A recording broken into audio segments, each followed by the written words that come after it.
সঁচাকৈ মোৰ গৰ্বত বুকু ভৰি যায় এই কথা ভাবি যে কিমান জন্মৰ পুণ্যৰ ফলত মই মোৰ প্ৰাণৰ ঠাকুৰৰ দীক্ষা গ্ৰহণ কৰিব পাৰিছোঁ।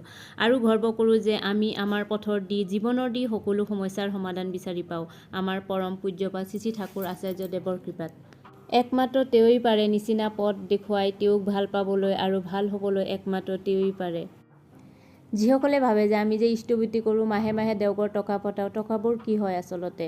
দেওগৰ ঠাকুৰবাৰী কেৱল ঠাকুৰবাৰী নহয়, ই হৈছে এখন সমাজসেৱিক আধ্যাত্মিক অনুষ্ঠান। আপোনালোকে হয়তো জানে আমাৰ অসমৰ শিৱসাগৰ, চৰাইদেউ, যোৰহাট তথা গোলাঘাটৰ বানাক্ৰান্ত ৰাইজৰ বাবে 2 কোটি টকা আমাৰ ডক্টৰ হিমন্ত মামাৰ হাতত তুলি দিছিল দেওগৰ ঠাকুৰবাৰীৰ পৰা। আৰু যেতিয়া অৰুণাচলতো পানী হৈছিল তেতিয়াও ঠাকুৰবাৰীৰ পৰা টকা পঠাইছিল আপোনালোকে হয়তো জানেই। আমি হয়তো সকলোৱে বানাক্ৰান্তসকলৰ ওচৰত গৈ সহায় কৰিব নোৱাৰোঁ, তথাপিও কিন্তু আমি ইনডাইৰেক্টলি হ'লেও তেওঁলোকক ইষ্টভৃতিৰ জৰিয়তে যিমানখিনি দিব পাৰিছোঁ সেইখিনি আমাৰ বাবে বহুত বহুত। সঁচাকৈ আজি অনুভৱ কৰিব পাৰিছোঁ সৰুতে দীক্ষা লৈ আমি কি পালোঁ বা কি কৰিব পাৰিছোঁ। জয় গুৰু।